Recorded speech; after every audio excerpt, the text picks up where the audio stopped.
This podcast is making me feel this cruising overdrive and Todd's behind the steering wheel. Cause these movies are obscene, but that can't stop me from tuning in. I believe in romance in the pod, with the host Paige, Mikey, and Todd. There's a chance they can make it now, but only if you subscribe to the show. I believe in romance in the pod. Ooh.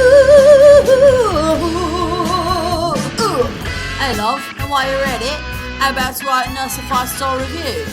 Maybe if you're lucky, Mikey will take one of you to Pound Town, or at least read it on the podcast. This movie is fucking nuts. And nothing happens either. Like, nothing happens in this movie.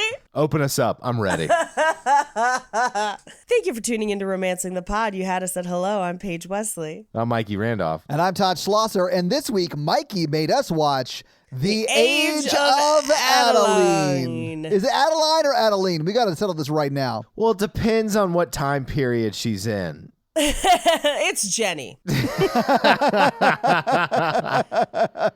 So, Paige, before we get started, do you want to make an announcement?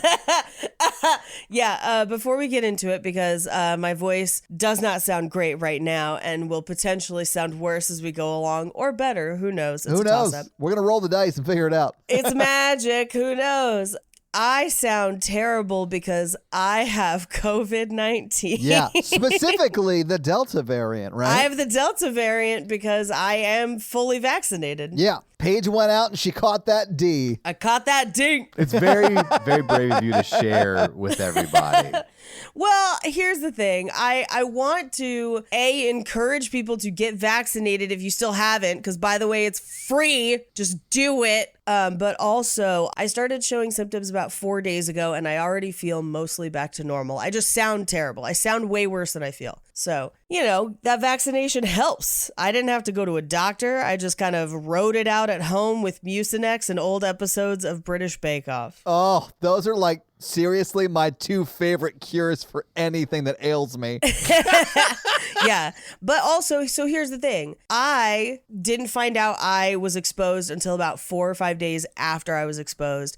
And you don't get symptoms right away. Yeah. So I ended up potentially putting Jake and my parents in danger because I didn't know I had it. And thankfully, all three of them have tested negative. And also, thankfully, I was mostly just staying home anyway. But you might not know that you have it. So if you're not vaccinated, get vaccinated, because people might unknowingly be near you and infect you. And then you could end up in the hospital instead of home watching British Bake Off. And or you might be walking around just straight up killing people. You could just be killing people. Yeah. I mean, thankfully, everyone I got it with, because the group that I got it with did some intense contact tracing, which is how I found out that I likely got it from a celebrity. Very fun. But Ooh. I knew you were a star chaser. What up? What up? He was very nice and texted me to see how I was feeling today. I'm feeling much better, thank you. That is super nice of him. It was very nice of him. Everyone else who caught it at the same time as us, all vaccinated. Literally all breakthrough cases. All it takes is one person who's carrying it and not vaccinated to literally crash a whole group of people. For a week. But I mean, at the end of the day, you got Keanu Reeves to text you, so that's cool. Oh, it was not. It was Stephen Dwarf. It was. I like that's the jump you made. Here's what I would like to say: the person was not Keanu Reeves level famous, but more famous than Stephen Dorff. I would say It was Tom Atkins. No, if Tom Atkins texted me, I would be posting that on everything. He's like, this is not going to thrill me. Hang on, is Tom Atkins on Cameo? We got to figure this out. Before we jump into all of that, though, we probably should jump into this bonkers movie that Mikey made us watch. Yes. Welcome to another edition of Mikey's Bonkers Time Travel Romance Summer. There's no time travel. I know, in this I'm movie. here for that summer theme, but there's no time travel in this movie. Outside of the fact that we are all just time travelers that are locked in our corporeal body. It fits the theme. It does not fit the theme, Mikey. I am willing to have this argument. She fucks her boyfriend's father when he was younger, and that is a time travel plot device. You know what? Okay, this movie is objectively terrible. I hate it from top to bottom. But I'll say this, the one thing I actually sort of liked is how Harrison Ford responds. He's way over the top with oh my God, you look just like her. But then when he finds out that it actually is her, he's not like, I love you, let's be together. Even weirder than that, he's like, continue fucking my son. I hated this movie so much. Make sure you do that thing with your back. Yeah, he says, I want you to fuck my son. Don't fuck over my son. Yeah. But anyway, she's kind of immortal, so I counted it as a time travel movie. It's not that she's kind of immortal, Mikey. She is immortal. Well, I don't know if you've ever been struck by lightning in a car wreck underwater, but that's how you become immortal. Okay. We can't even get into this yet because I have to give my overall thoughts on the damn movie. But when we get to that fucking car lightning bolt time travel nonsense, I have some thoughts. All I can think about is how it sounds like Paige is fully weeping right now because her voice is so messed up.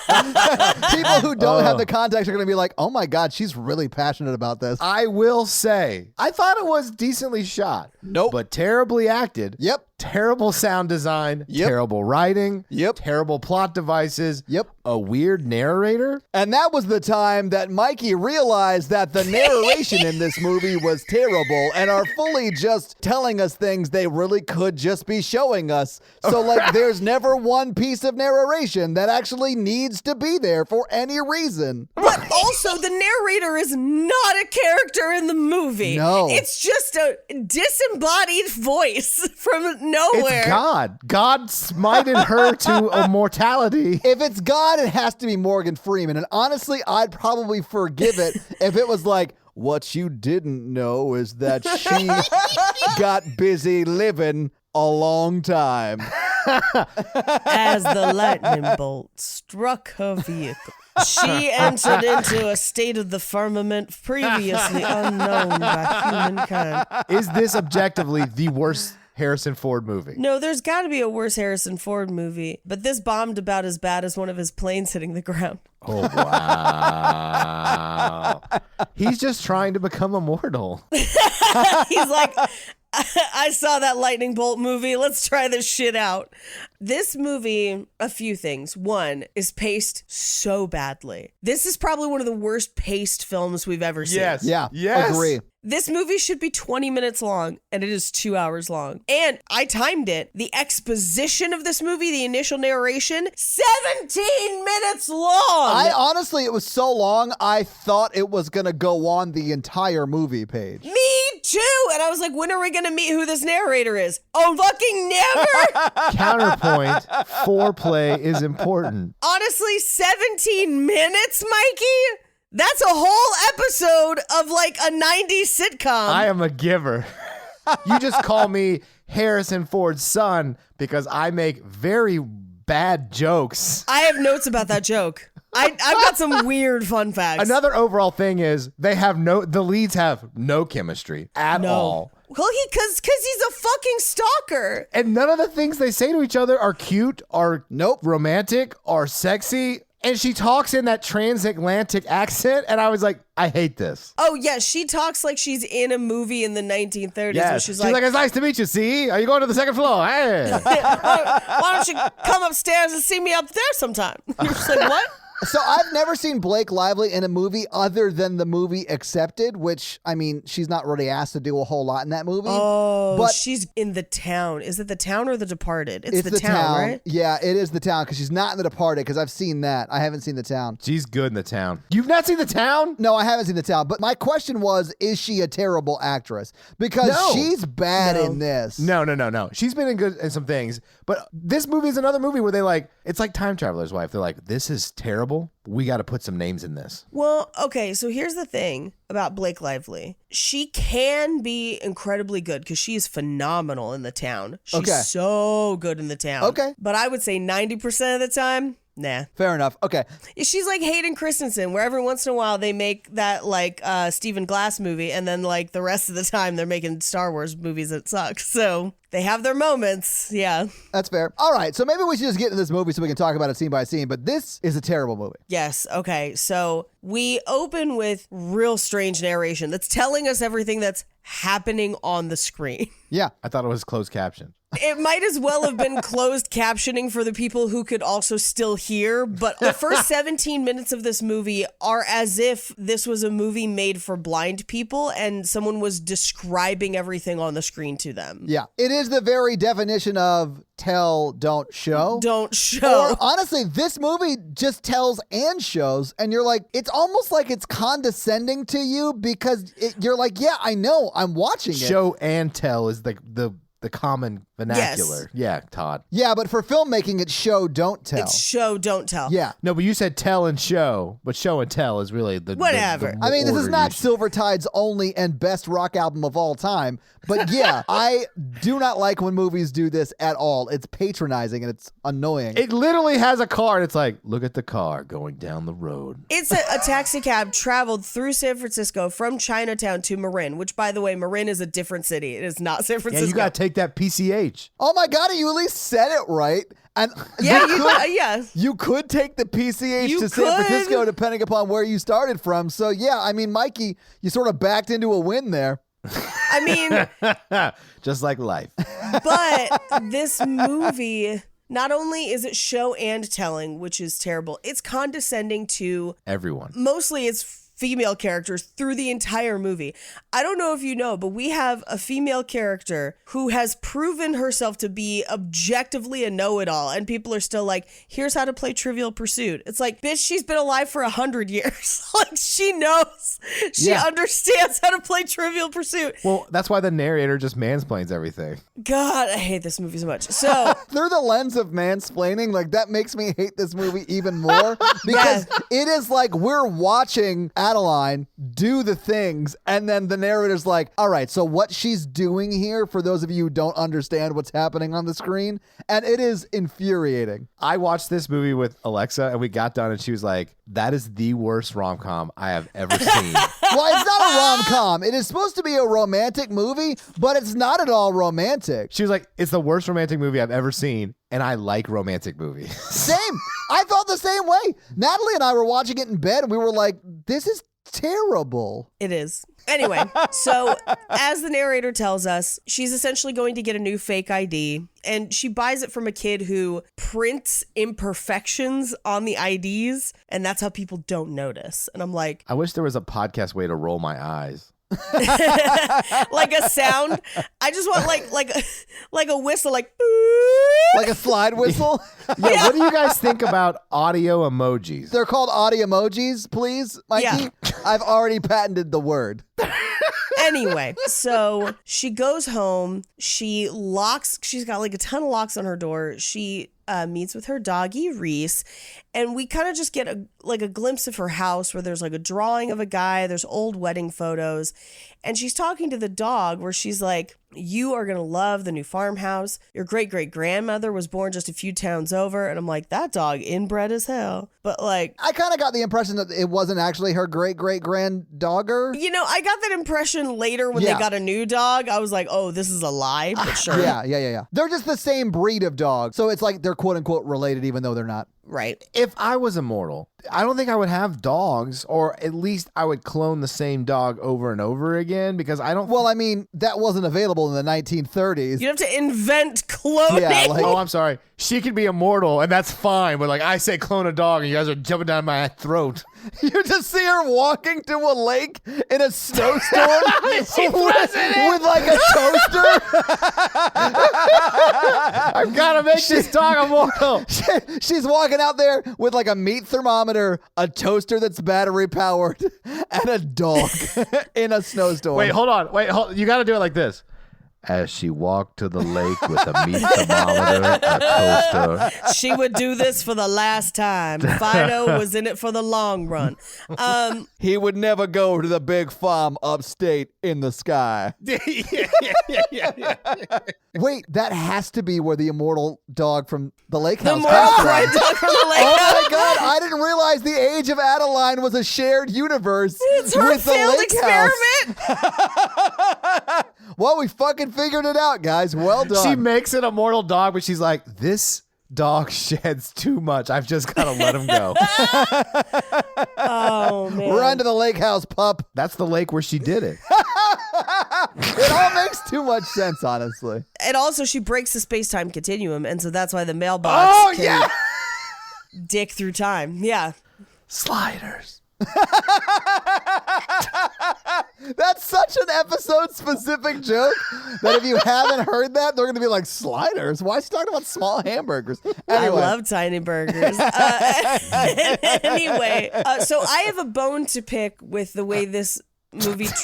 we haven't even got to her immortality, I have but a I have T-Rex level skeleton over the museum amount of bones to pick with this movie. Okay, they treat her immortality as if she's a vampire and has been alive for like 500 years, where she can speak a ton of languages. She knows how to do a bunch of different things. She's been all these different places, but also it establishes that she has to work to afford her apartment like a normal person, even though she does invest in Xerox stock, whatever. Yeah, I thought she was rich. Yeah, but she still works, which doesn't make any sense to me. You guys don't understand why I picked this movie. All time travelers work at libraries. All right, that checks out so far, yeah. But also, she's only, even like by the end of this movie, she's only 107 years old. And that's old for a person, but that's not beyond a person's normal lifetime. And she doesn't have special powers other than she doesn't age. So she technically has the same amount of time as any of us to do all of the other shit that we do. The only difference is she doesn't have kids. So like this movie posits that if a woman just doesn't have a family, that she could literally be one of the smartest women of all time and remember everything that ever happened in history, which is insane. You don't understand, Paige. What this movie is saying is that if a woman didn't have what defines a woman the most, yeah, that movie does kind of argue it. then she too could be like a man. Oh, I hate everything about that joke, question mark. But also not, because she beats Harrison Ford at Trivial Pursuit after he mansplains it to her. Anyway, so she... But she did most of this before the internet and cable. Which is even crazier because it would take her more time to look stuff up. She has nothing but time, Paige. She's 107, but her body's 29. But that doesn't give her more time, especially not if she's working this whole time. She has the same amount of time. I thought she traveled around. She did travel around. She would travel around every 10 years. That's a plot point. Yeah, but here, I've traveled around. She has no more time than me, is what I'm arguing. If I lived to 107, we would have had the same amount of time. Yeah, and think how smart you'll be as long as you don't have kids or whatever this movie's trying to say. That's insane. She does have kids. She has a daughter. I know, but then she runs out on that daughter when that daughter turns like 20. But yeah. You're allowed to leave your daughter when she's 20. She's an adult. But okay, so think about this. She is, my grandmother just passed away at, she was 90. So she at best is only 17 years older than my grandmother. There are people 107 walking around. They present her as a damn near superhero in this movie for the amount of things that she's been able to accomplish in what is a normal lifespan. Little old me play Trivial Pursuit. I don't know. Yeah, It's the World's Fair 1918. The only advantage she has is that she looks young and she doesn't have Alzheimer's. Like, that's her only advantage. Her body doesn't age from getting struck by lightning to the paddles hitting her or whatever. Like, at the very end of the movie, her body just does not age. So her brain's not aging. Her organs aren't aging. So, but I mean, we do see her get a scar. So like, she can get hurt. She's not like, immortal in that sense, but she's just not aging. I mean, you're not wrong. This movie is terrible. Paige. But I mean, I don't know. Like, I do know that because we talked about this before your grandma passed, but like, your grandma was always talking Portuguese. Here's the thing. They act like her knowing 4 different languages is some insurmountable feat. And I'm like, go to fucking Europe, man. Everyone there knows 4 different languages. Everyone knows 4 different languages. Like, she should not have anything extraordinary about her except that she's already young. Like, that's it. I listened to the narrator, and the narrator told me she knows 4 languages, which is very uncommon and great for a woman. Oh, God. Why was it narrated by a Ouija board Confederate general?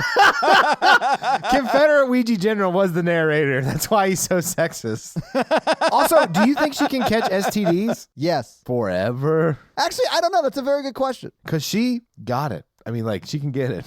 Anyway, okay, so she goes to work at the Civic Archives for San Francisco. Dressed as someone from the 1940s. Yeah. That's the other thing. She keeps constantly being like, yeah, young Bing Crosby once told me that. I mean, someone who looked like him. And then she like pauses and looks at people as if she's just waiting for the other person to be like, wait a second, are you from the past? Like, that's not a thing people would ask. Me from the past? Me? Why would make you think that?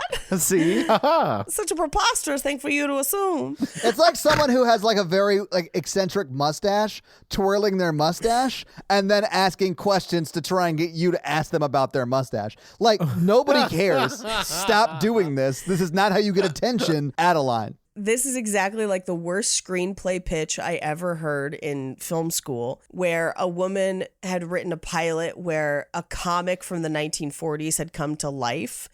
And the guy who drew the comic was always having to like hide her.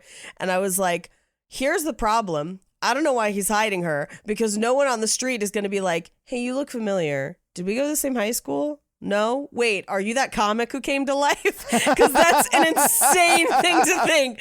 Who would ever be like, you must be a comic who's come to life? Like, that's bonkers. Well, Harrison Ford sees her scar on her hand and immediately thinks it's like the real Adaline and not, oh, that's weird that you have the same scar your mom had. Yeah. And doesn't just like ask her how she got the scar. Yeah. I just felt okay. We can get there. I had a lot of great thoughts about table it. Okay, so she takes a taxi from Chinatown to Market Street. And we only knew that because we saw her doing it, and then a very condescending Confederate general told us. Also told us about it. But here's and as someone who grew up in the Bay Area, why didn't she just take BART? You could easily take BART from Chinatown to Market, and it would just take like 20 minutes max. So I have a question for, I don't know, the 95% of us that don't know what BART is. What's BART? Bay Area Rapid Transit is a train system. We have a subway. I have another answer. She grew up in the 30s, and she's probably super racist. I mean, very possibly. Oh, man, that's a thing we didn't tackle in this movie, but would probably need to. Yeah, we'll talk about it. But the reason I ask is, so if she's taking taxi cabs every day, cabs are so fucking expensive in the city that like, and that BART ride would cost her like $2, but that cab ride is going to cost her like $20.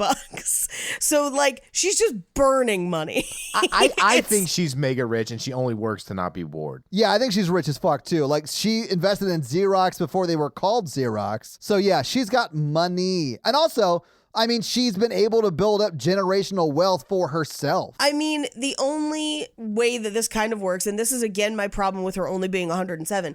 Yes, the Xerox thing would have given her tons of money. Absolutely, she lucks out there. But as far as building generational wealth, she's only got maybe 20 years on everybody else, and she's had to be on the run all her life. So that significantly limits the wealth that she can continue to generate because she has to constantly move the money. I agree, Paige. I think she should have been like 300 years old.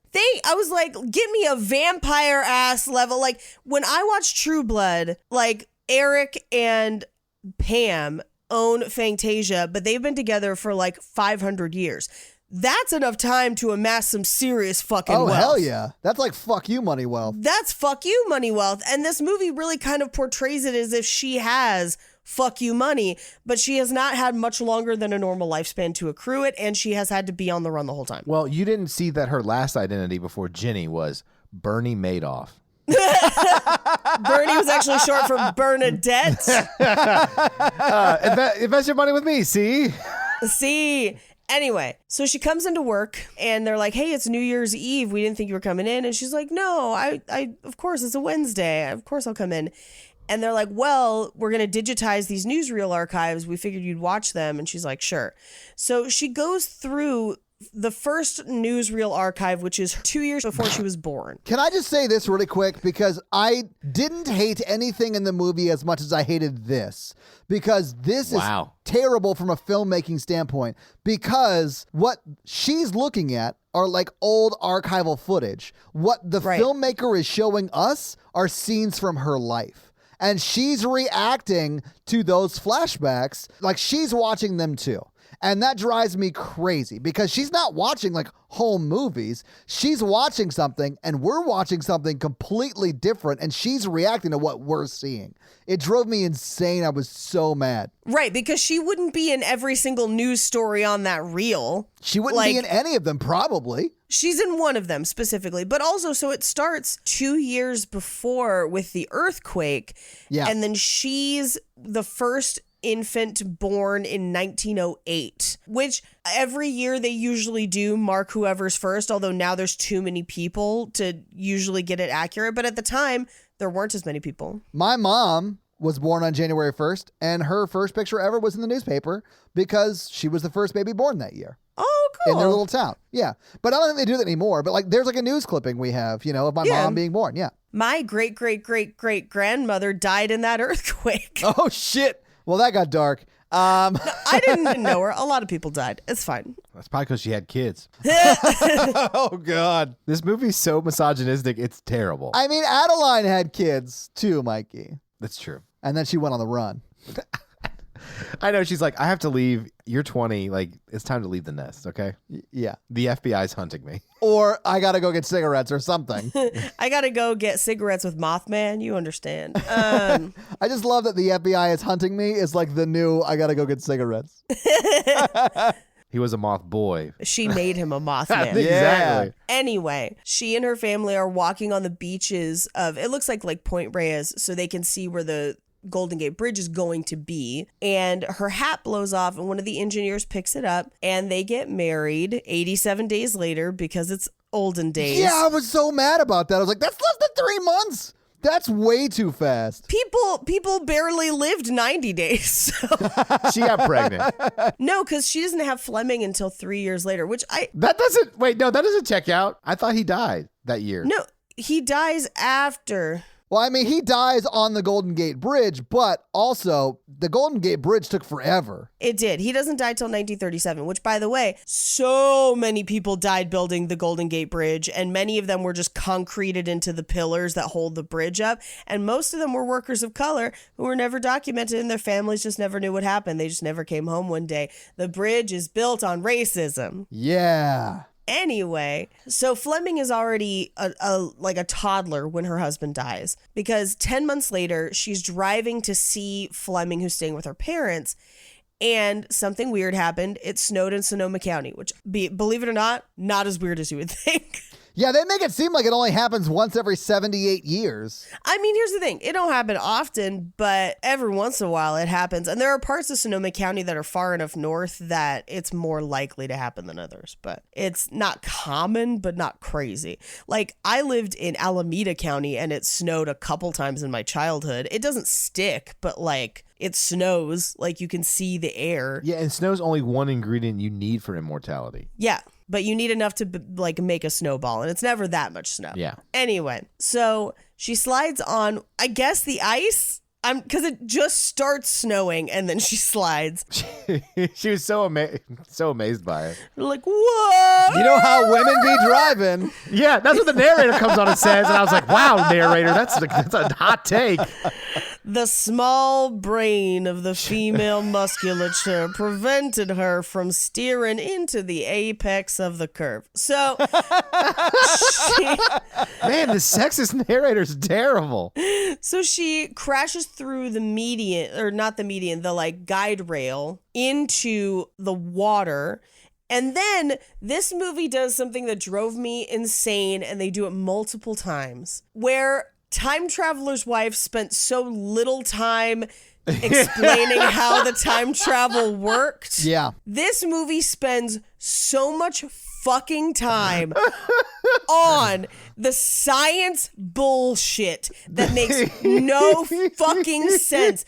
Where it's like she turns into this formation, and then her median temperature went to 87 degrees, and then she was struck by lightning, and that jolted her out. The narrator was like Captain Picard turning to Data to explain what was going on. I was like, is this your third grade science project?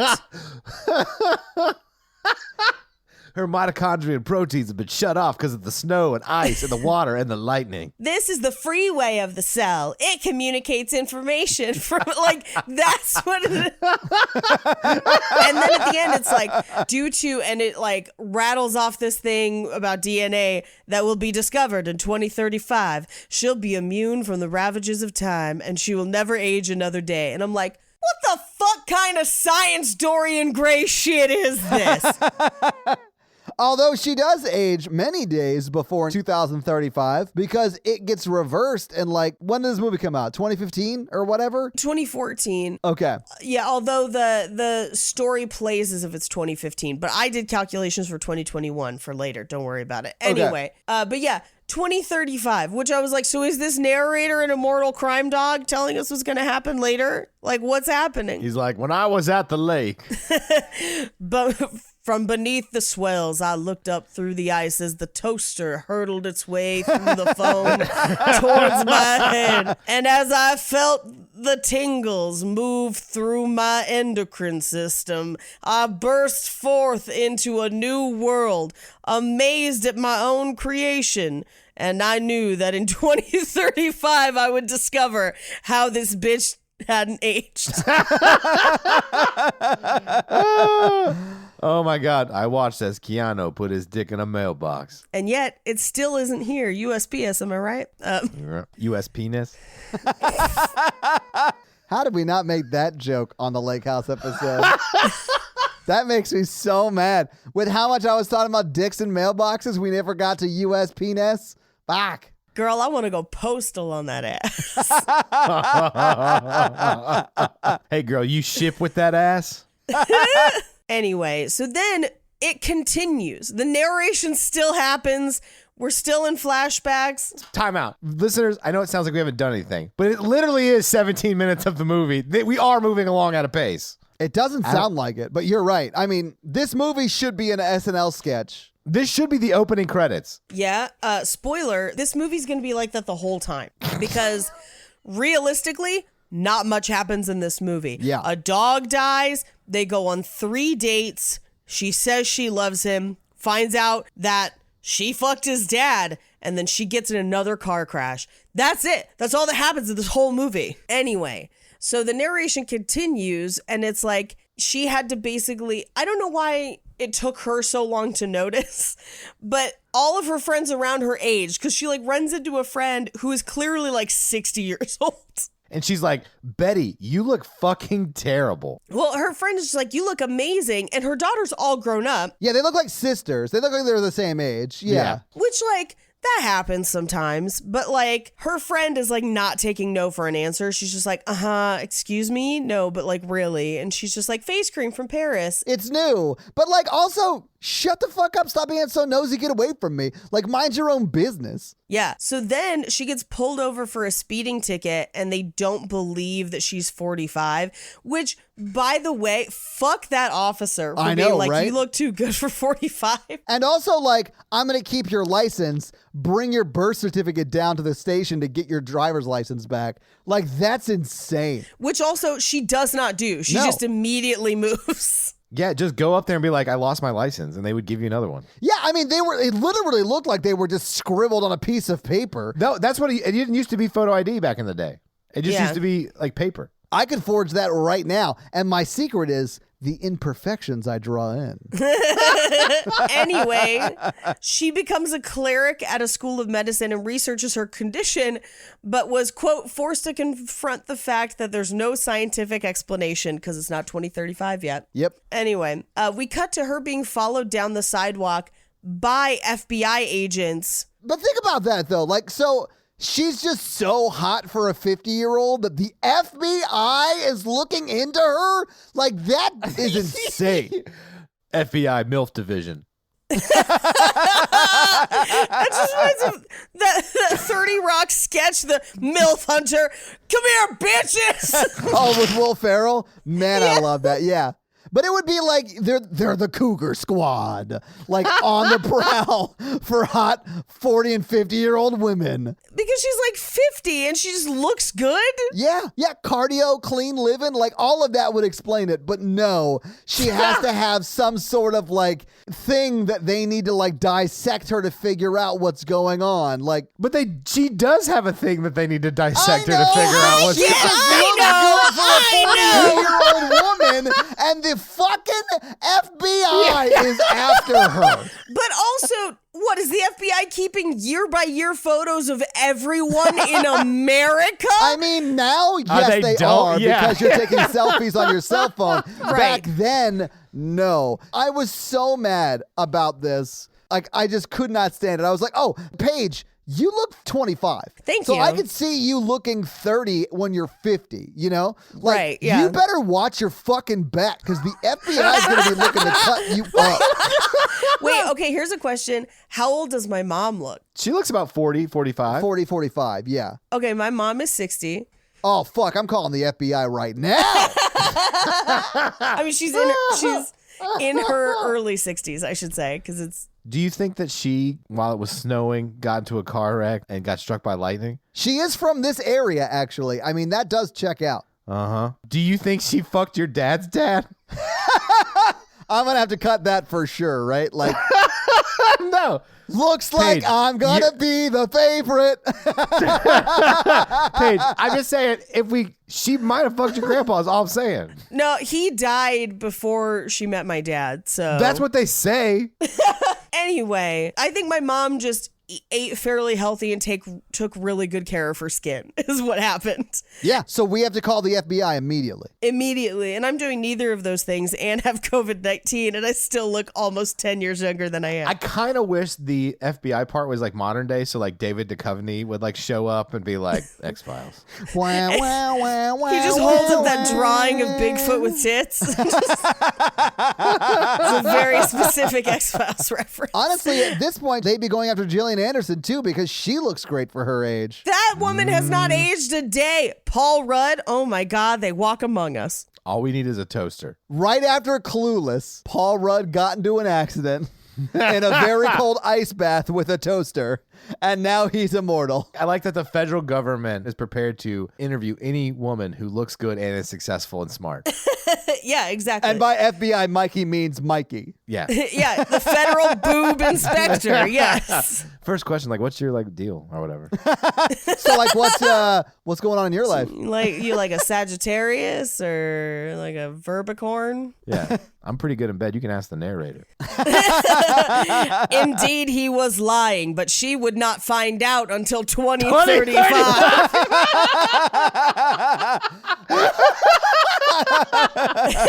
So they put her in the back of a car and drive her out to an airfield, and there's no handles on the back door, so she climbs out through the trunk and then runs home on foot. Yeah, barefoot, I think, right? Yep, she leaves her shoes in the car. So, yeah, she runs home barefoot and then immediately leaves, right? She, like, goes on the run? Yeah, and she tells her daughter to say that she went to Europe and never came back, and the next time I see you, I'll have a new identity. I'll always be your mother. You'll just have to introduce me as your friend. Yeah. Which sounds like the beginning of every porno. It's just like, I'll always be your mom, but you should introduce me to your friends. So she goes on the run. She changes every decade. She never tells anybody until, I guess, it implies that she tells one person over 60 years. But then it says, so in 7 weeks, when Jennifer Larson, who is her fake identity right now, disappears, and Susan Fleischer, who's her new identity, takes up residence in Oregon, she will have kept her vow for 60 years. And then I just have in my notes 17 minutes of bizarre exposition for this weird as shit movie. Yeah. To set up the least sexiest run in an elevator I've ever seen. Yeah. And I thought that we were done with the like exposition with the narrator, and when it comes back at the end, I threw my drink across the room. It was a bottle, but like I tossed it across the room. I was like, what is this? This is insane. You're welcome, everyone. What's really insane is this next set of shots that imply that she has told other people about her condition. Because so she goes to a New Year's Eve party with a friend who is older and is wearing the same party dress that she's wearing in the photo that's at the venue, Shining style. Yeah. But so her friend is there and they're talking and her friend is like, yeah, at our age, we got, who knows how long we have left. And I'm like, if you do not know about what is going on in her life, then clearly you are delusional because she looks 30 or whatever.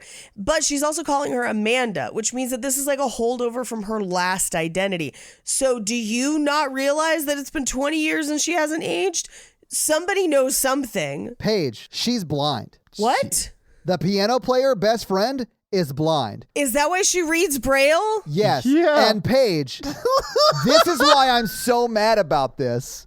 Wait, how did I miss this? I honestly, Paige, I have no idea, but I'm so glad I get to like reveal it to you and see your reaction in real time. It does not hide the fact that she is blind. No. Wait, where does it say it? How did I miss this This completely? is the one thing that they actually show don't tell. Because she's like playing piano and shit. Yeah, so was Ray. Like that happened. And Stevie Wonder, I get it, but like, and I guess that would make a little more, like, now it makes sense that people are excited to see her at a New Year's party, because I was just like, what, are they just like wandering around a Nordstrom's? What's happening? No, Like, but like, so she made that piano player friend Okay. with her last identity, which means a Right. few things. Obviously, that person's blind, so they can't see them, but that piano player would still call Blake Lively's character a completely different name. If anyone ever brings her up, she'd be like, yeah, she's like 85 years old or whatever. Like, all I'm saying is when Blake Lively moves, she's going to have to murder that piano player because she simply knows too much. The writing of the scene really pissed me off too because her friend is blind and they're sitting at a table, and then the main character guy walks up to them and she like stone cold reads him like Sherlock Holmes. when he's walking up to the table, she says, Bachelor, 3:00, which would imply that her friend would turn to see him, which is why I didn't know she was blind. When does it reveal she was blind? She's handing her drinks The whole time. Like, yeah, like you can tell she's blind. Paige, you have COVID. It's fine. You've never made a mistake like this. Yeah, you clearly have a blind side for blind piano players. A blind spot. If that is the case, it is the most subtle thing they did in this movie. It It's is, not that and it's subtle, not but subtle. it also it is the most subtle thing they did. Oh my God. First off, Yeah. I get it. The narrator did not narrate this part of the movie. I understand that you got lost. Now that I'm thinking about her just kind of staring in one direction, it makes a lot of sense. But then I was like, why tell her 3:00? Like, why direct where she should be looking? Just so they can look in the direction of the person talking to them, I would think. I guess. Okay. Well, they can also like just listen and then turn their head in that direction, like most people that I know that can't see. Yeah. I'm not going to defend the movie. I mean, I'm not here for that. Mikey, correct me if I'm wrong, and we didn't talk about this earlier. Had you seen this before? No. Yeah, I don't think any of us had. Okay. And we'll never get the time back. I read about it and I was like, this is what we need. And Mikey, you're right. And I'm not mad. Like, I'm glad we're talking about this movie. Oh my God. I can't believe I didn't realize she was blind. Yeah, I can't either. It's pretty obvious. Now I feel like I have to go back and watch it and be like, how did I miss this? You don't have to do that. Go back and watch just this one scene because you'll be like, holy shit, how did I miss it? Hold on. I have the timestamp. I'm going to watch it right now. Okay. Oh my gosh. We're going to get a real life reaction right here, guys. Okay. I totally missed it. It's obviously there. Yeah, it's a really obvious page. Paige realized what poor perception women have. Well, no, because now I'm watching it and like the phone conversation where she's like, no, they're sending a car for me. And then as she hangs up the phone, she goes to like she feels around for things on the counter. And I'm like, oh my God. Okay. Yeah. That's why they're sending a car. That's why she hands her the drink. Oh my goodness. Okay. Well, that answers my questions, I guess, because I was like, why does this bitch know? Anyway. But she still can't know. It's just so offensive that, like, oh, she's blind. She's never going to put together that my fucking name is different. Like, it's so insane to me that they think that it's okay for her to just, like, live very openly 2 lives just because her friend can't see. Well, and we never see this friend again. How good of a friend is this that she's kept her through multiple identities and we're just going to see her once? And that friend does not show up at the hospital when she has an accident. No, even though they're in the same city. Yeah. Anyway, so we cut to, she steps out to take a phone call and it sounds like she's talking to a baby, like a little child, but it's her daughter who is now a full-grown adult and they're going to meet up tomorrow. She's more than that. She's like a grandma. She a gilf? Ooh, that's a fair question. I don't know if her daughter had kids. We never know, and it's never talked about. She says some things about falling in love over the years, but that's all we have. She does talk about being heartbroken or being unlucky in love, I think, but still, like we never learn anything about her daughter because it never says anything about her, like her daughter's life. Which, how interesting of a life would that be where you're just like, yeah, my mom looks young this whole time. Thanks for bringing us that pizza with extra sausage. I mean, I knew a kid whose mom was like real hot and like he didn't like that life. Yeah, Stacy's mom. Yeah. She's got it going on. So as she's about to leave the party, this dude kind of hits on her and is like, yeah, isn't there some sort of tradition where we're supposed to like kiss a stranger? And she's like, yeah, I heard it from a young Bing Crosby type. Have a happy new year. And clearly she means Bing Crosby. Well, she even says a young Bing Crosby said that to me. Oh, Bing Crosby type. Crosby type. Yeah. But also I'm like, just because you lived a long time doesn't mean you're Forrest Gump. Yeah, I hated this so much. Because it is like, oh, everything famous that happened in the past, I was there for. Yeah, I remember it. I have an encyclopedic memory of sports and batting stats. No, you fucking don't. Why would you? I don't even remember my locker combination from high school, and that was a thing unique to me. And mattered, right? Like, she remembers someone's batting average from, like, what, the 70s or something? Like, it was bonkers. It's because she has the sports almanac. Biff gave it to her. Mm-hmm. She had sex with Biff and his son. And that's how Cobra Kai was made. I realize that makes no sense. I stand by it. So this dude rushes to get into the elevator with her, which is terrifying. If somebody ran and forced their way into an elevator, I'd be like, take my wallet. I don't care. But no, he introduces himself. His name is Ellis. She introduces herself as Jenny. And he's like, oh, like the poem, and recites some poem that nobody fucking knows. Which They have no chemistry. No chemistry. But I hate it when movies do this where they're like, yeah, just like this thing. And it's clearly a thing that's very important to the writer, like the screenwriter. But they're like, everybody knows this. I'm like, nobody fucking knows that. What are you talking about? Never heard of it. I actually love this scene because it really does encapsulate what happens when a stranger hits on you in an elevator and how weird and awkward it is. Yeah. And like, you're watching and you're like, oh, this is... Ugh. It's not all 50 Shades of Grey. No. But they instantly have zero chemistry. Like when he introduces himself as Ellis and she goes, like the island? And he goes, no. I was like, what? No, it is like the island.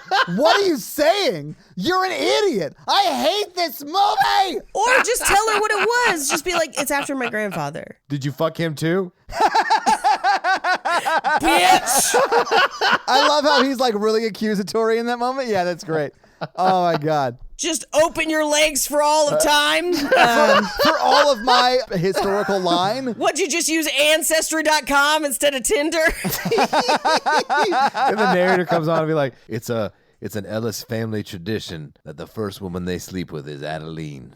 No. Like his father before him and his father before him. As the sands of time drift through an hourglass, so our semen drips through that of Adaline. Oh, no. Oh, my God. Oh, wow. COVID page is real blue. I like it. Wow. These are the lays of our lives. Okay, so anyway, they have no chemistry. She's going to go home. He's going to go to the apartment, and he fully stalks her. Like, he tries to stop the cab. We cut to the next day where she has lunch with Fleming, and Fleming is like, hey, yo, I'm thinking of going to this assisted living facility because I know you don't understand, but like... That's where you catch dick in later ages.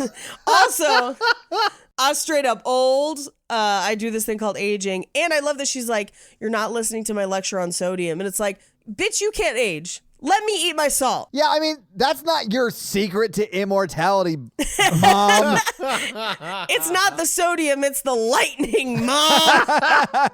Did you not hear the very condescending narrator, Mom? They aren't going to know until 2035, Mom, and I'll be dead by then. Duh. I hate you. Go to my room. It's like your really in shape friend being like, hey, have you tried like not eating a sandwich and maybe ordering a salad? Oh, I'm gonna order 2 sandwiches just to spite you. Yeah. So what you're saying is like every time I do Uber Eats at home? Ooh, yeah. Oh, same. I like that joke. If you're going to make a guy come to your house, make it worth it. In all things. Mikey was talking about bringing food to you, but also, you know. Yeah. But also, I look 10 years younger, and I'm gonna stay eating what I'm eating. And sodium is a hefty part of this diet. Not that much, but whatever. It is the secret, Mikey. It's the secret. It's like beef jerky and hardtack in the Revolutionary War. I'm preserved for later usage. Just like Adaline. Yeah. Okay, so I do not know if we're 5 minutes into this movie or an hour and a half into this movie, but we've got to continue on through it. We're half an hour into this movie. No, I Oh, believe there's God. only like 30 minutes left because like they go on like a date and then we're there where the dad finds out. No, because I actually kept timestamps because the movie was paced so badly.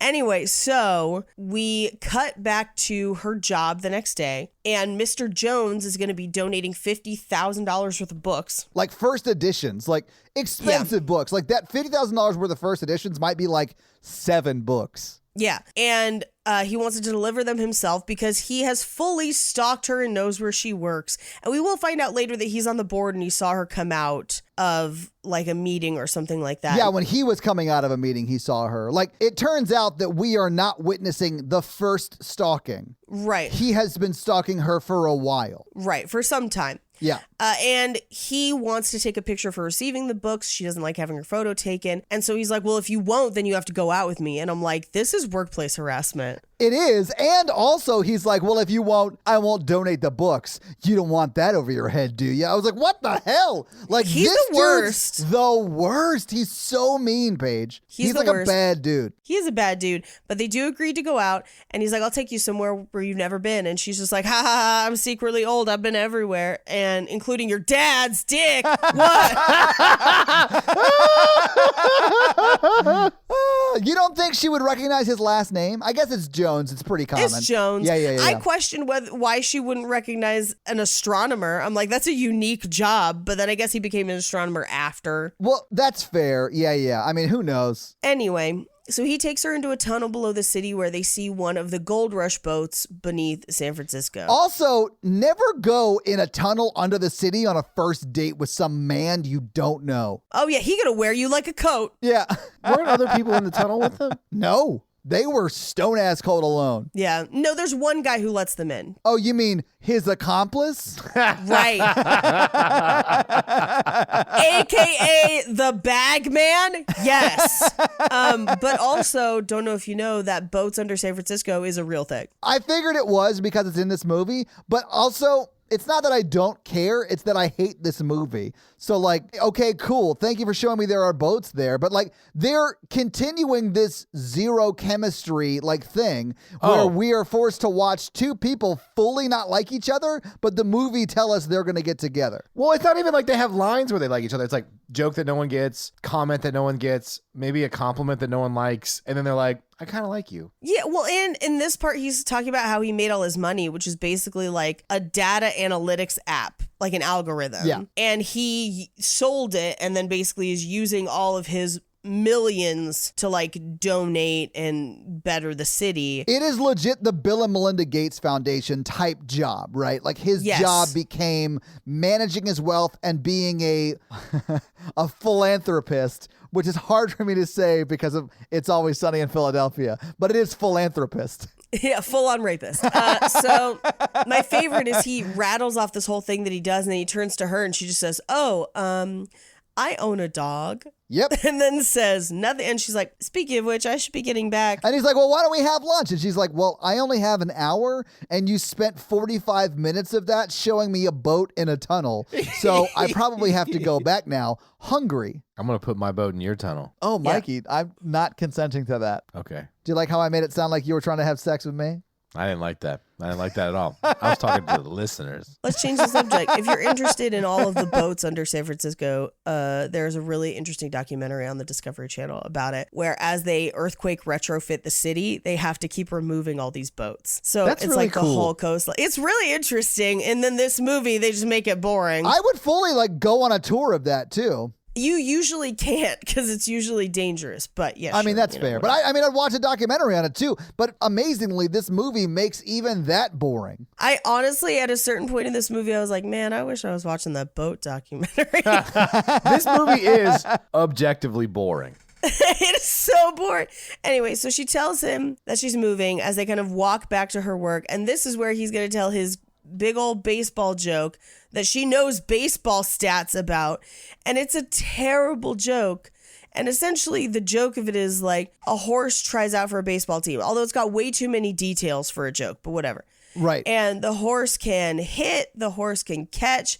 And then they're like, why don't you pitch? And the horse is like, you ever heard of a horse that can pitch? And that's the joke, which it's basically either you've accepted two absurd things, why is the third one shocking to you? Or it's the idea of horseshoes and like if pitching in horseshoes, and why would a horse pitch its own shoe? Both ways, it's not a good joke. Yeah, either way, it's really dumb. I did Yeah. not think she was going to laugh because I did not. I literally sat there for a whole minute and was like, so is it just because we established that a horse can hit and field? And I was like, that's it? That's the joke? This guy doesn't know what jokes is. Anyway, I would not call him a funny person. No. no. And at this point, 35 minutes have elapsed and nothing has happened in this movie. 35 minutes of a 2-hour film. Nothing has happened. So we see her go to the bank to essentially add her new identity as a signee onto her account because she'll be traveling. Right. And she sees a picture on the wall, which I would imagine is that banker's father who was her stockbroker when she bought stock in Xerox. Yeah. That's the only time we ever address it, by the way. So we cut back to the house and we see that her dog is not really eating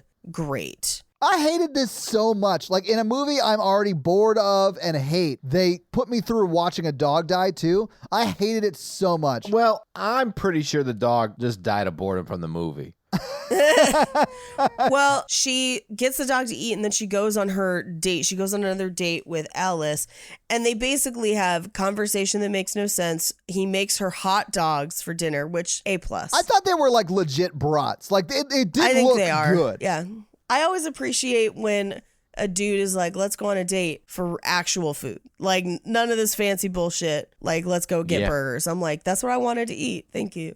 I once legit dropped a whole meatball sub on the floor in front of a date. Did you cry? She was like, 5-second rule. I'm sorry, you still ate it after it hit your floor? It was a full meatball sub that's like $25 on Uber Eats. Mikey, you have a dog. That floor is disgusting. Oh, she's not allowed out. She's in the laundry room or the outside. There's no inside dogs. Well, that's sad.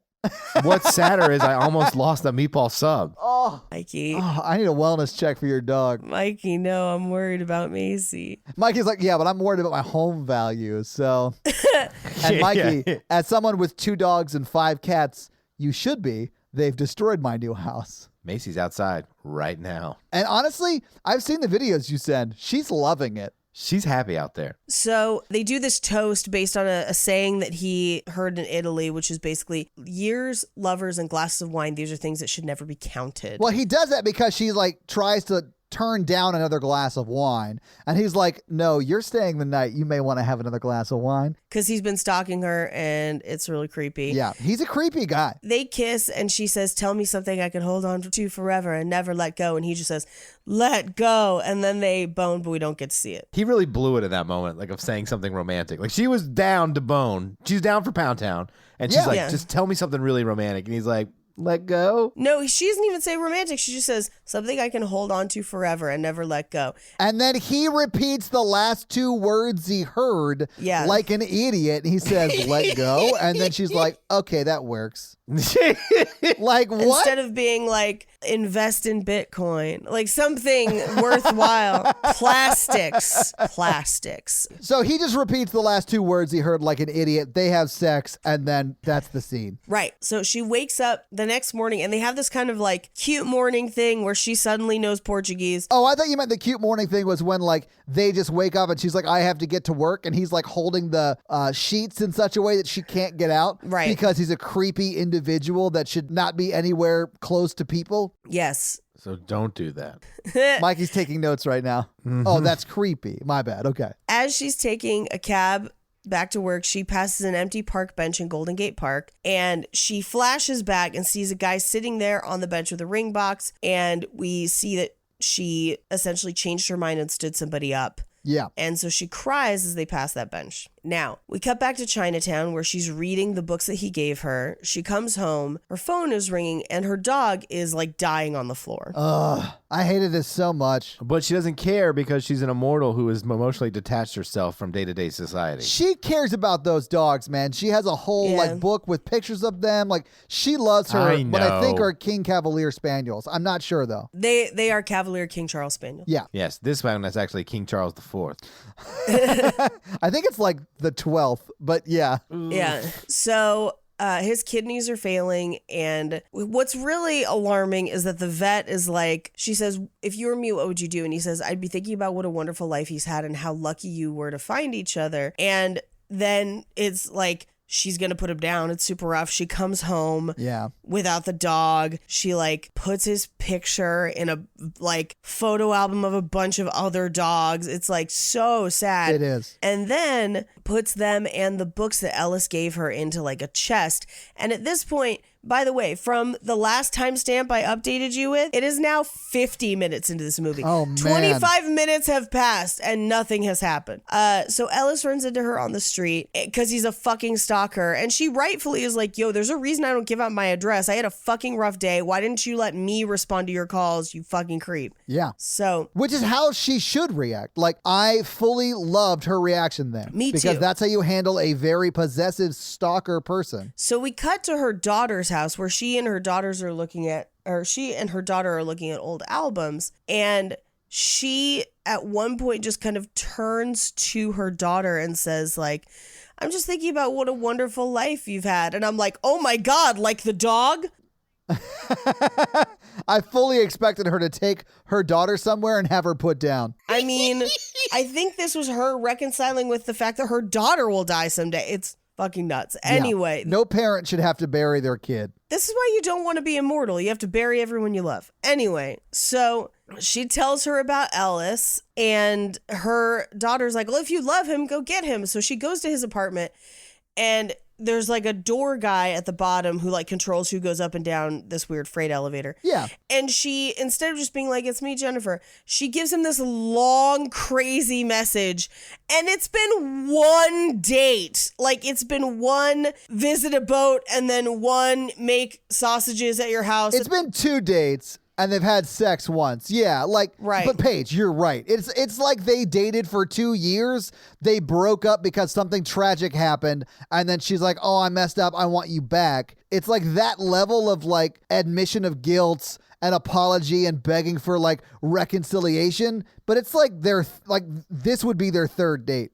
You both need to take a step back. This is a woman who got engaged after 86 days. 87 days, and they got engaged before. They got married on the 87th day from when they met. Yeah. Yeah, but that was also in the 30s. Back then, the implication of the sex, you know what I'm saying? Oh, I mean, honestly, Mikey, she was probably 24 when she met her first husband, and at that point, she was probably considered a spinster. Yeah. She had to lock him down because the 30s were a dark, gross place. Because that's when your titties start to turn. Is that when it happens? No, everyone's body's different. I don't know. You said it to me. You said that like I said it. You sound like the narrator, Todd. What? No, I literally just asked and responded to what Paige said. I had no idea. And that's when the nipples got larger than they were previously and gravity took its dark toll. Anyway, she takes him into this like inside drive-in theater that has fake starlight and everything above it. I looked to see if this was a real thing and I didn't find any indication that this is a real thing. So this might be a made up, very stupid thing. That checks out, like the rest of the movie. Yeah. This whole movie's a made up stupid thing. So they have some real weird conversation that doesn't endear you to either of them in this scene. And then, and he invites her to his parents' 40-year anniversary. And at this point in my notes, I'm like, this is so risky. Why would she ever do this? She knows people in that age group. Yeah, no, absolutely. Like, what are the odds that she's encountered them? Like, I don't know. The odds are more than zero. Yeah, so we cut to her driving. I don't know why he has her driving his car. Because a woman can do anything a man can do, Paige. Her driving track record is not great. If you'll recall, the last time she drove, she crashed the car into the lake, got struck by lightning, and then bent time. I mean, listen, we see her drive 3 times in this movie. She crashes 2 of those times. Two so out of she 3. has a success rate of 33%. You guys don't know this, but when she gets into her car, she has to blow into the breathalyzer into her flux capacitor. Are you drunk time traveling again?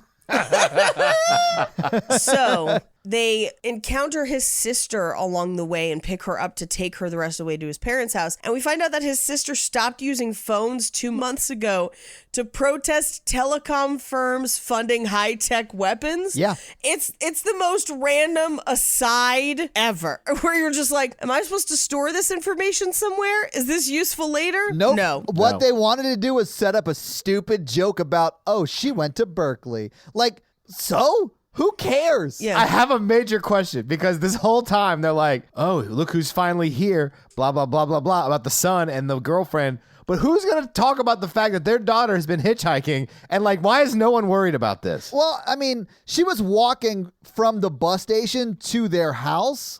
A long way. Yeah, which is also insane. Why not get a cab at the bus station? Why not tell your parents? This is 2014. Like, they didn't care about their daughter to pick her up. They didn't even worry that no one picked her up at the bus station. There's an obvious favorite. Their dad likes him so much better, he gives her his ex-girlfriend. Oh my God. Can I just say that I'm equally alarmed at the fact that the little sister gets into the backseat of the car and is just like, have you done him yet? Yeah. And then thankfully Adaline is just like, yeah, 10 minutes ago, right where you're sitting. Perfect answer. Yeah, it was very funny. I at no point as a sibling want to be like, oh, so are you fucking? Tell me about the fucking. Like, I don't need to know. Yeah, so like when you meet your sister's boyfriends, is that like your first question? It's No. just part of those things you just assume. It's like when someone tells me they're trying for a baby, it's just, to me, the words are, someone is coming inside me over and over and over again. Oh, Mikey. But it's the same. It's the same phrase. Okay. But you don't say that. It's just implied. I know, but I just had a mental picture of, for example, a couple that didn't know what having a baby entails, and so they were trying all kinds of different things, and I just picture them playing wiffle ball across the bedroom. Are you pregnant yet? I feel a little pregnant. Pass me that shuttlecock. What you need is a bathtub, a toaster. And some lightning. And a bunch of ice. No, Paige, the toaster is the lightning. Yeah. You're the lightning. Thank you, I guess. And salt. Seasoned to taste. Oh, God. Sorry. Anyway, so we get to their house, and I realized Harrison Ford is in this, because I didn't look up anything about this movie ahead of time. Harrison Ford the best. is in this page, and he wants you to have sex with his son. Oh, so gross. Anyway, so they get into the house and he recognizes her like immediately. And she's Yeah. like, no, that was my mom. And why would you say that was my mom? Why wouldn't you be like, that's crazy. I must have one of those faces. Yeah. Yes. Don't say Yeah, it's your mom.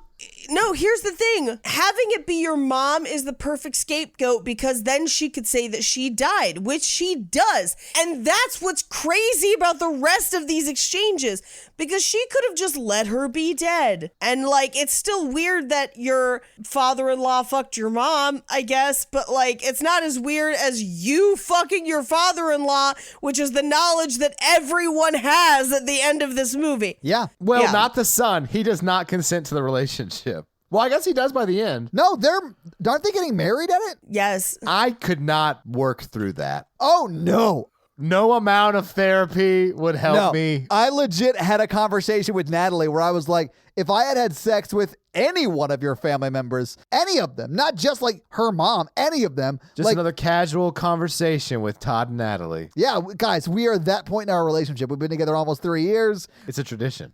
It's a tradition. We are to the all-important, if you had sex with my mom, would you also want to have sex with me? And the answer is no. I can't, in my notes, I just have like, what is Christmas like? What about Thanksgiving? What are you thankful for? Your wife's sweet pussy. Like, what is... Oh my God. Wow. COVID page is blue as fuck, and I'm here for it. But no, it is insane. Like, I guess just for Christmas, like, they put their keys in a bowl and just go to town. Oh my God. If he didn't have such an emotional connection with her, it would be less creepy. But since he gets really creepy really quick, there's just no coming back. Oh, yeah. He's like, your mom was a very good winky blinky friend of mine. Well, she's the one who got away. She is the one who got away. Yeah. Except it's her, not anyway. So like, Yes. And his dad sees it, and I'm like, no. so we cut to later that night. Harrison Ford is having a flashback about the time they first met. And then we get exposition again. So we get more narration that basically just like narrates their whole thing of like they met in London. Then she comes back to meet his parents. Her car broke down, and the narration was all like, and then Harrison Ford got busy pushing so she could get busy driving.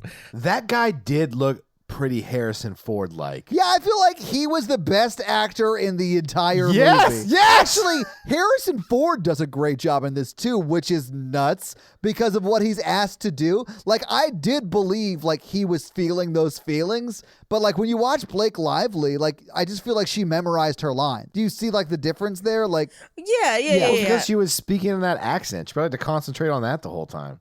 maybe. So anyway, the next morning, he apologizes to Ellis where he's like, hey, I'm sorry if I embarrassed you. I just didn't expect it. You know, all these memories came up I didn't expect. Yeah. And so they're all talking and they end up talking about her mom again. And his wife gets super jealous.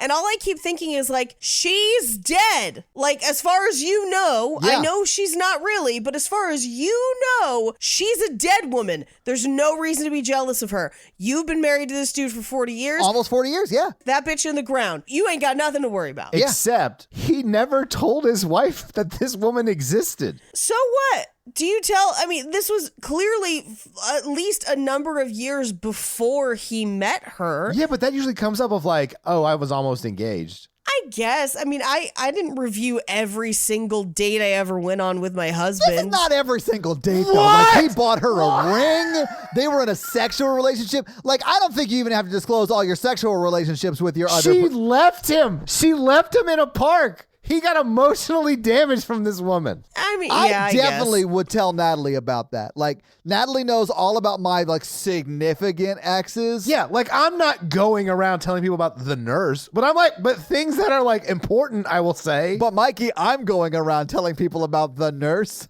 because that story's amazing. That story is fucking hilarious. People I date listen to the podcast, and then they're like, what's up with the nurse? And then I have to tell the story on a date over and over again. Like I'm in some sort of time warp. Well, Mikey, if you ever need to know what she's doing, I still follow the nurse on Instagram. Again, stop following people I'm with on Instagram. I am only following her because after you guys went on a few dates and her dog chewed up your shoes and you did not talk to her again, I took you to the hospital because you were very sick and she was your nurse and took good care of you. And She did not take good care of me. She switched us out for another nurse because she was going to murder me. Anyway, I respect that, so I follow her on Instagram. Anyway, So I've had like 4 random friends follow who I'm dating on Instagram who have not met her. Todd being one of, well, he met her now. Yeah. Anyway, I think it's weird to be jealous of a dead person, even if you didn't know about them before. Who gives a shit? They're dead. I also do agree with that, though, Paige. Like, it was forever ago. It's over 40 years ago. It's probably more like 45 years ago. It's a long time ago. He's been married to you, I'm assuming faithfully. So, like, stop worrying about a dead woman. You guys are idiots. That's how they get you. What you don't know is that people live forever, and she's right there in the house. She's in the house with them. Oh my God. Anyway. They even have the same mole. What? Oh, Scar. It was Scar. Sorry. It was the Scar. Scar, be prepared for the incest that's going to happen later in this movie. So we cut to them playing Trivial Pursuit, and this is when they have to explain Trivial Pursuit to a woman who's been alive for the entirety of Trivial Pursuit. Yeah. And she like sweeps the game. She knows every single answer. I mean, some of them were easy. Like what country offered their presidentship to Right. Albert Einstein. That was easy. Like the one that was super difficult was the hula hoop one. Like who The knows hula hoop that? one was tough. Yeah. Jimmy Carter, first president born in a hospital, like all that kind of stuff. And she basically beats Harrison Ford's winning streak, and she goes out into the garden. Oh shit, Paige. We didn't talk about the fact that Bobo Eric Bana, the Ellis, like the island. yes, not like the island though, Mikey. Ellis, his dad, Harrison Ford, is an astronomer, right? And he named right. a comet, right? After Yeah. their quote unquote yeah. aunt, but it's actually the name that she went by in the 60s Right. when she was stone cold boning Harrison Ford's character. But also, keep in mind, he found that comet and then tried to predict when it would return, and all of his math was wrong. Yeah. So he's not a great He's astronomer. not a good astronomer. But also, all of her behavior is explained because Mercury is in Gatorade, as Paige says. What's this Gatorade you're talking about? It sounds delicious. What I think is nuts is at the end of this movie, the wife knows that Blake Lively is the name of the comet. So, like, she knows that. How is she okay with any of the things that are happening in her life? How is anyone okay with this, Todd? Because, okay, so she goes outside to get some air. Harrison Ford's out there, and she literally is like, why'd you name your comet after my mother? And he basically tells her, like, she's the one who got away. Near miss. Yeah, near miss. As she turns to walk back into the house, she's like, she loved you too. And all I wanted was for him to be like, I know. Like, Honestly, that is like what a good writer would do with this movie, because that would make sense. It would be a very cute nod to Star Wars, but that's not what happens. right. So we cut to, she's back in the house. She puts on a fancy nightgown and then a sweater, and then gets into bed with Ellis, who then basically tells her that he can't imagine his life without her and he's in love with her. But it's literally like their third date. Like, I know they spent like 2 days together, but let's call this fourth date max. And it has taken 1 hour and 20 minutes to get to their fourth date. Yeah. And Yeah. I don't feel like that's a great sign. I mean, I've been on some long dates. Like my second date with a girl was literally a weekend at the beach. So like Right. I've made terrible decisions. Way to pull an Adaline. But I never had sex with her mom, and Loser. we had been on 2 dates. Nobody said they loved each other on those dates. Like it's too soon to be talking about love. So we cut to the next day, and she is going for a walk and is probably going to leave. It seems that way. Yeah.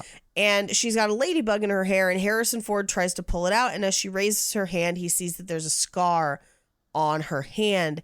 And we get a flashback to her cutting her hand on a hike and him stitching it shut in the woods. Yeah. Which is crazy. And at this point, she goes on a walk and he chases her. He like goes to a shed to find that photo of her hand being bandaged or whatever. Yeah. It was on that same trip it happened. And he was pre-med, so he probably did learn how to stitch things up. Like that didn't bother me like a whole lot, but like still, like this whole turn of events and then him seeing that scar and then thinking that because of that scar she's immortal. Like what? First off, he's lying. He did not quit med school. He got thrown out because those stitches must have been terrible. Did you guys see that scar?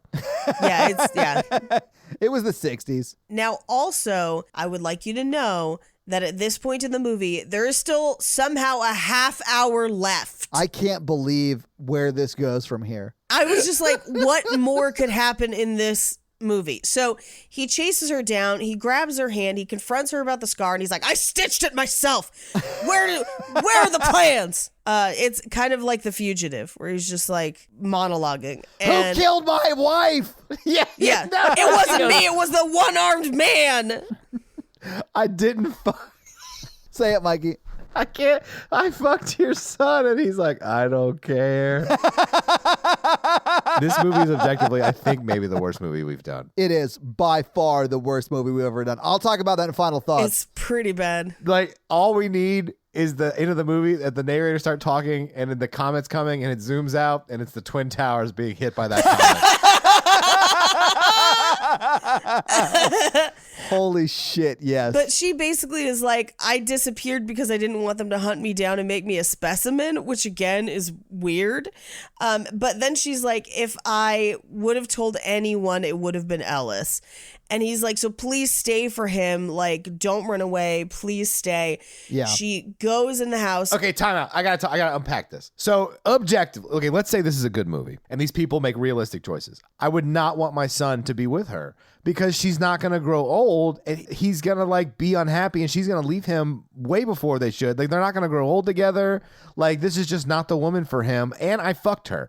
So, like, I do think that's the bigger issue. she doesn't grow old, so he's going to die alone. She's going to leave him. And I fucked her. That's A for me, is the fucking. Yeah, same. So she packs, she leaves a note for Ellis. She runs out, she grabs the car, steals Ellis's car. And at this point, again, there's 20 minutes left in this movie.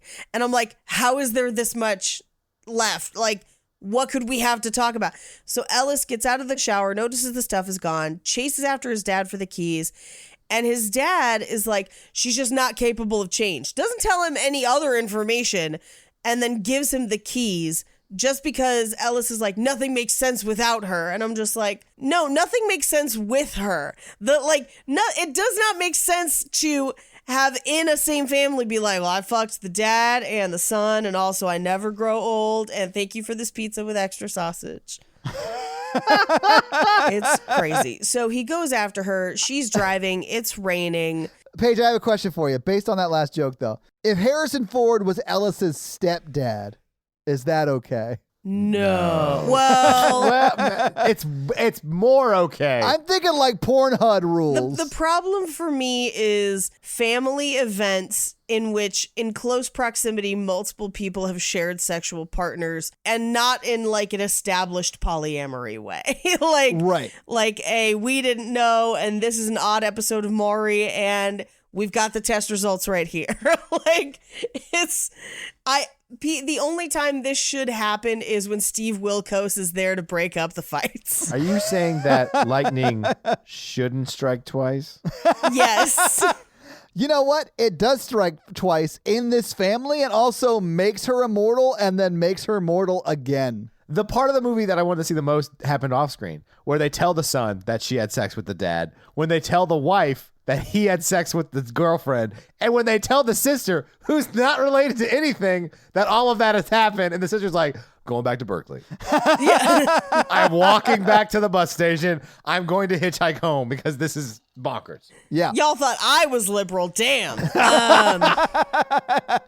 Call me when you figure out the calculations on that comet, Dad. So she's driving the car. She stops. She calls Fleming, her daughter, and is like, no more running. I'll call you tomorrow. I love you. And then she turns around, the implication being that she's going to turn around and drive back. But too late, she gets hit by a tow truck. And in my notes, I'm like, oh, convenient. But then the tow truck just hit and runs. Yeah, it just bails. Yeah. Just completely bails. She's thrown from the car, and then the narrator's back to give us some fucking weird-ass lecture about the fucking moon. I called this reverse position instead of exposition because it literally undoes the exposition of her turning immortal. Right. So essentially, she dies of hypothermia in next to no snow in conditions that are not that cold. Yeah, her body gets to 87 degrees. Yeah. And then the paramedics come and shock her back to life. and that restarts her midi-chlorians or whatever the fuck. And she becomes mortal again. Yeah. And she's the one who's going to bring balance to the Force by fucking the father and the son. Oh. I wonder if she gives birth to Kylo Ben or whatever that guy's name was. Turns out it gave birth to this pizza with extra sausage. I've come to clear your pipes. I like how that was vaguely Russian, Mikey. It's the Always Sunny. The I'm a Swedish plumber. I've come to clear your pipes. So they go to the hospital where I assume somebody eventually finds out that her identity is fake, but no one ever addresses it. Of course not. They call Fleming, who comes in and is like, I'm Jenny's grandmother. And they're like, we all know about the dad fucking. And she's like, oh my. No, she reacts like it's a good thing, which I guess the story arc is it's a good thing, though, right? Because she's like, you're going to settle down with someone who's going to eventually die on you. Except that Ellis is like, to make this even, I have to fuck your daughter who's also older than you. But anyway, so they all like laugh and cry about it. We cut to Kathy and William, so his parents' anniversary party. Yeah, Harrison Ford and his wife, yeah. Then 1 year later, Fleming has a new puppy, which I'm guessing is actually Adeline's puppy. But Adeline's still in her apartment instead of the ranch up in Oregon. Yeah. And she and Ellis are going out for New Year's Eve. And she now takes photos and embraces it. And she goes to look in the mirror and stops because she finds a gray hair, which means that she can finally age through the power of car accidents. Speaking as someone who has been in a few of those, that's not how it works. No, but we still get another science lecture before the end of this movie. And it tells us that comet came back for no good goddamn reason. Well, they hit the Twin Towers page. Yeah, exactly. And that's the movie. I'm sorry. So having seen this movie, having talked about this movie, what did you guys think about the Age of Adaline? It's terrible. It is very bad. It makes the lake house look good.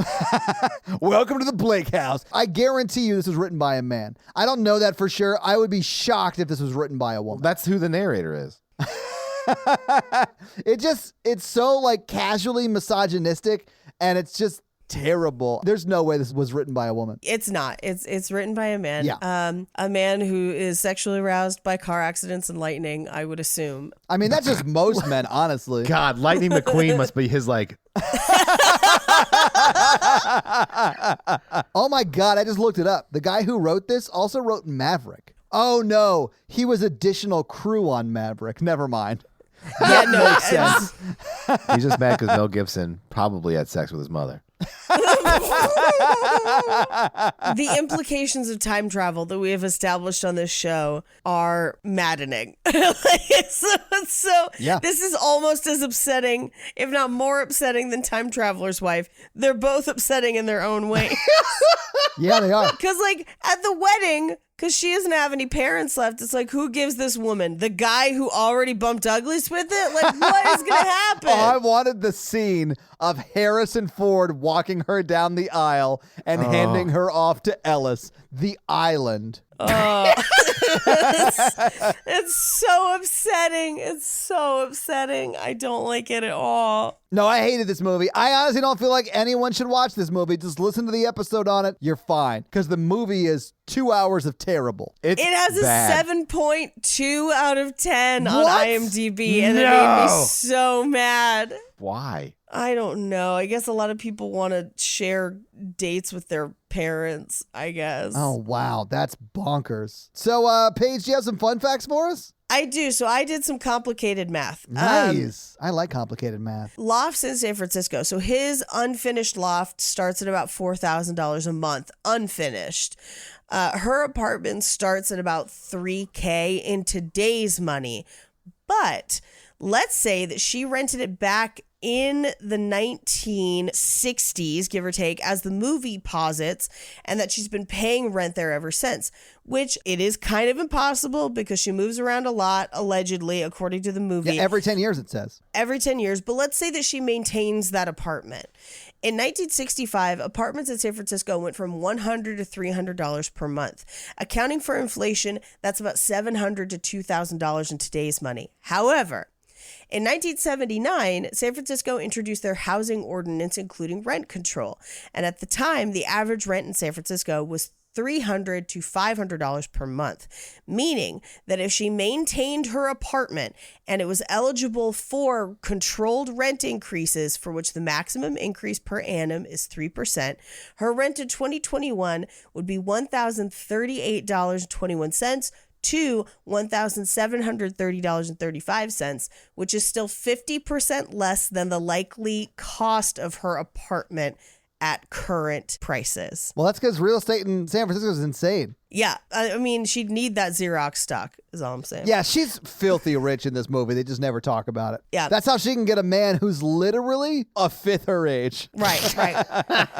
When this movie came out, people thought that Harrison Ford had dubbed the voice of his younger self. They did? Because it sounds so much like him. It does sound like him. It sounds like he's doing an impression of Harrison Ford. Yes, that's what I thought. But actually, they found Anthony Ingruber, who is the guy who plays young Harrison Ford in this movie, and he specifically did Harrison Ford impressions on YouTube. And so they sent him an email inviting him to try out for the role, and that's how he got the job. That's amazing. Right? Good for That's him. pretty cool. I know. I was like, good for you. I'm sad it's this movie, but whatever. I mean, but that's great for him. He has this very specific set of skill. Right. Adeline's birthday on the fake ID she picks up is actually the same birthday as Blake Lively herself, just 1 year off. It's 1986 in the film, but she was actually born in 1987 in real life. Okay. Natalie Portman turned down the role, but also Katherine Heigl was originally cast in this movie, with Angela Lansbury cast as Fleming. I want to see this movie. Wow. I would have watched the fuck out of that. Now, here's what I'll say. I'll take Blake Lively and Angela Lansbury. Yeah. Because Katherine Heigl, no thanks. But honestly, I feel like the woman who plays the daughter in this movie did a great job, but it's Angela Lansbury, man. You gotta watch Yeah. that. She's like an icon. Ellen Burstyn plays the daughter, and she does a great job. Yeah. Cannot deny it. But Angela Lansbury would be amazing. So the original screenplay featured New York as the setting for the film, but they changed the location to San Francisco because they thought it had a more appropriate ambiance. However, because they didn't know a lot about San Francisco, that's why everybody takes cabs. That's I funny. was like, that's why as someone who grew up close by, I'm like, why the fuck are these people, like, they're going broke on cabs. Anyway, the poem that he references is Jenny Kissed Me, and it's a poem by Lee Hunt. And I'm like, what an obscure reference. Why? Oh, man. Yeah. That's the author's favorite poem or something. Yeah, I don't know. A fragment of a song by Lana Del Rey appears in the trailer, but the track never appears in the film or on the soundtrack and actually never gets released. It's a mystery song. Really? Interesting.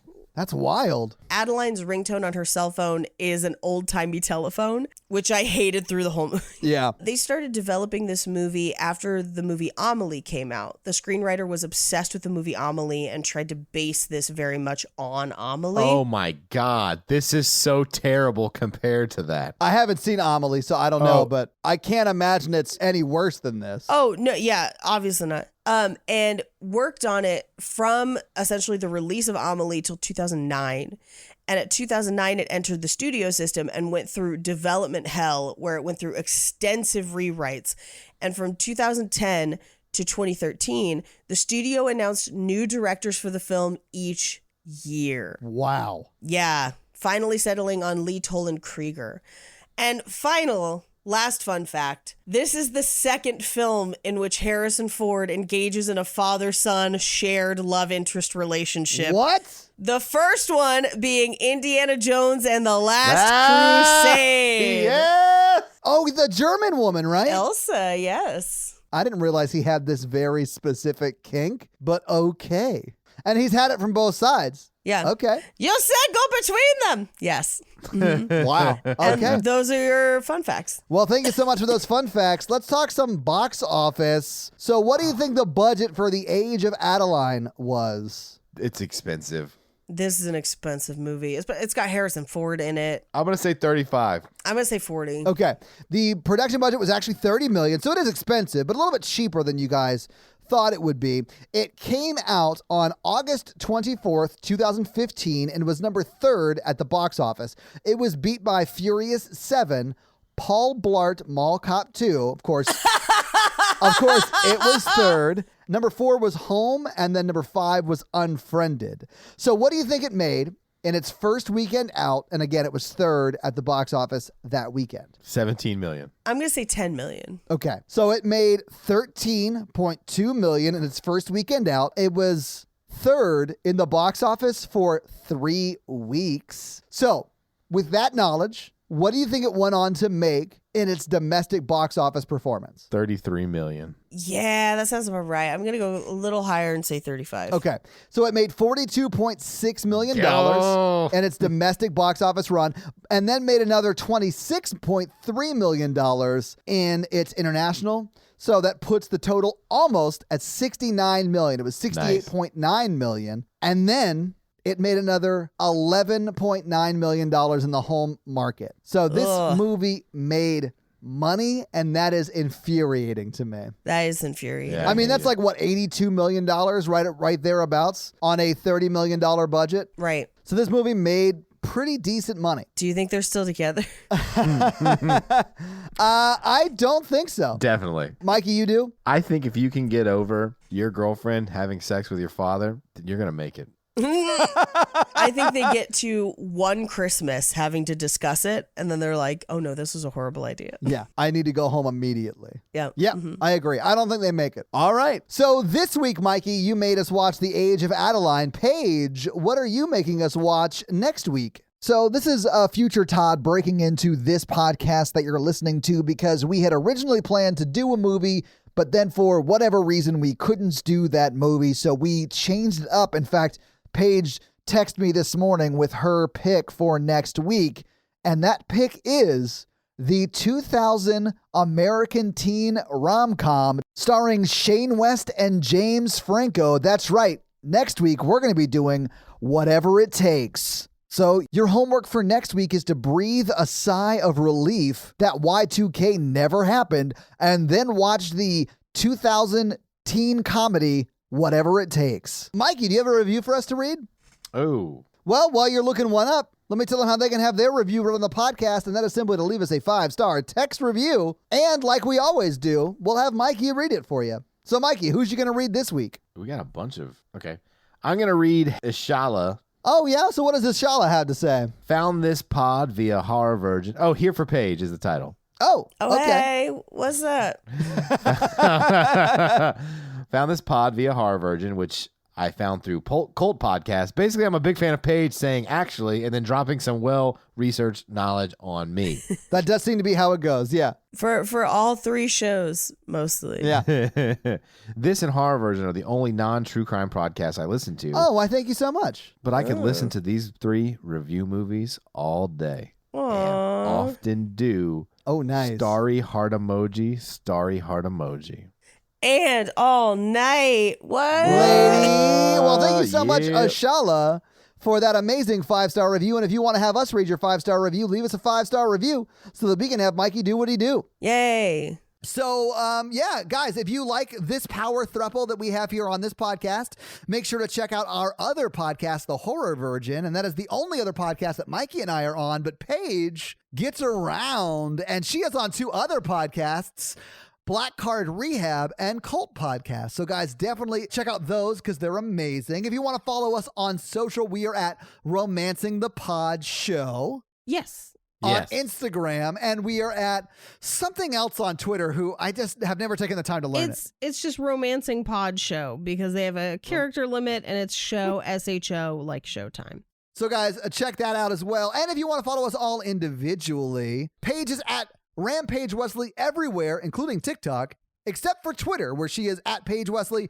Mikey is at mrandolph24, and I am at Todd J. Awesome everywhere. And guys, we got a P.O. box. So if you want to send us some love letters or whatever you might send to a P.O. box, it's actually not a P.O. box. It's like a regular street address. It's pretty awesome.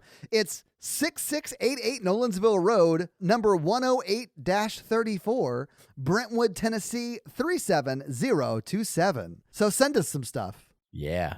And that's going to be it for us, you guys. I'm Paige. I'm Mikey. And I am Todd. And you complete us. To completion. Toodle pip. A horse can't pitch. Oh, I hate you, Mikey. I hate you as much as I hate this movie. Paige, I'm super impressed you made it all the way to the end, feeling the way you do. That you're a stormtrooper. You're a You're trooper. amazing. Yeah. Barely.